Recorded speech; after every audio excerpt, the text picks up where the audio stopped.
বিসমিল্লাহির রহমানির রহিম। অনেকে আমাদের কাছে জানতে চান যে কেউ যদি চিঠির মাধ্যমে তালাক দেয় বা মেসেজের মাধ্যমে তালাক দেয়, সেই তালাক পতিত হবে কিনা। প্রথমে আমাদের জেনে রাখা উচিত যে লিখনির মাধ্যমে, মেসেজের মাধ্যমে যদি তালাক দেওয়া হয়, এটা আলফাজে কেনায়া হিসাবে গণ্য হবে। আলফাজ সরি, স্পষ্ট শব্দ দিয়ে যদি কেউ তালাক দেয়, সেখানে নিয়ত করতে হয় না।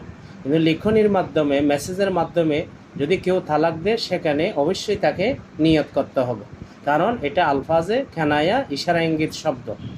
তাই কেউ যদি চিঠির মাধ্যমে বা মেসেজের মাধ্যমে এভাবে তালাক দেয়, আমার মেসেজ যখন তোমার কাছে পৌঁছবে তুমি তালাক, অথবা আমার চিঠি যখন তোমার কাছে পৌঁছবে তুমি তালাক, কিন্তু আসলে ওই চিঠিটা তার কাছে পৌঁছেনি বা নষ্ট হয়ে পৌঁছেছে, অথবা মেসেজটি ডিলিট হয়ে গেছে বা মেসেজটি তার কাছে পৌঁছেনি, তখন কিন্তু তালাক পতিত হবে না, যেহেতু এখানে মেসেজটা পৌঁছার শর্ত দিয়েছিল।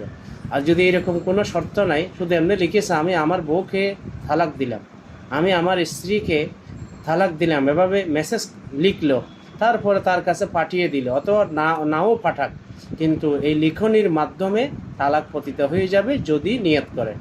এবং এখানে আরও কিছু বিষয় হলো, লিখনির মাধ্যমে, মেসেজের মাধ্যমে তালাক পতিত হওয়ার জন্য প্রথম শর্ত হলো নিয়ত করতে হবে, স্বামীকে নিয়ত করতে হবে। যদি নিয়ত না করে তাহলে তালাক পতিত হবে না, কেননা এখানে কানায়া শব্দ, ইশারা শব্দ ব্যবহার করা হচ্ছে। আর দ্বিতীয় হলো, এমন জায়গায় লিখতে হবে যেখানে লেখাগুলি স্থির থাকে। যেমন কেউ লিখেছে পাতায় বা গাছের মধ্যে বা ঢালের মধ্যে, দেওয়ালের মধ্যে লিখেছে, তাহলে তালাক পতিত হয়ে যাবে। যদি বাতাসে লিখে, পানিতে লিখে, যেখানে লেখা পড়া যায় না, স্থির থাকে না, সেখানে কিন্তু তালাক পতিত হবে না।